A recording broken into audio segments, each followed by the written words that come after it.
On Volvo Cars' test track in Hellered, outside Gothenburg, they're working with new tests to develop what hopefully will be a future road train.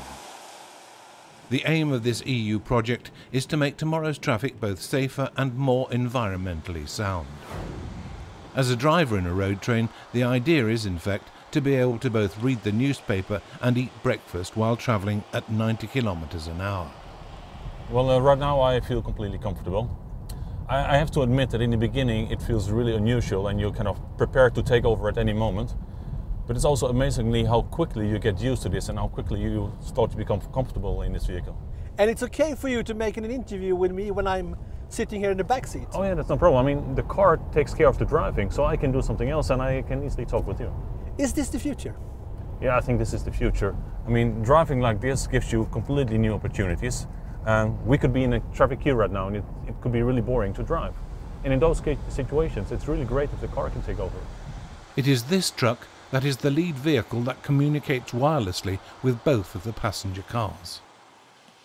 Well, I think it's critical there on several counts. The first thing which is very important is that we have to actually demonstrate that this technology is possible, that we have the opportunity to be in a situation where we can innovate, we can have research projects which will give solutions which can be put into practice. That's one strong factor.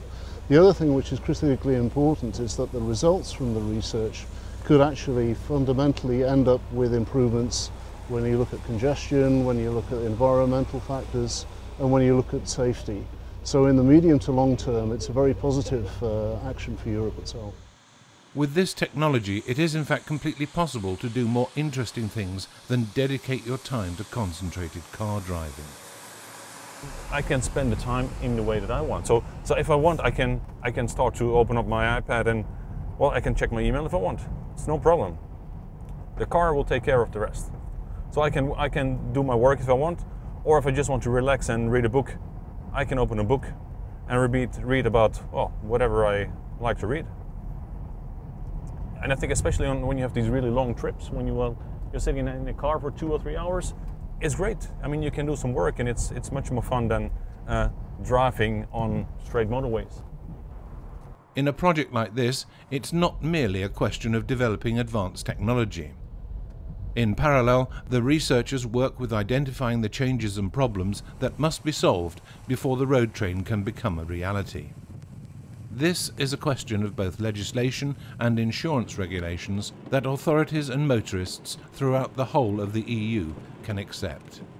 I think by showing people the benefits in their everyday lives and showing that the safety aspects really are nothing to worry about, I think the market pull will drive the legislation to make it more acceptable. On the test track, they continue to work with the development of the road train, now with more cars and at higher speeds.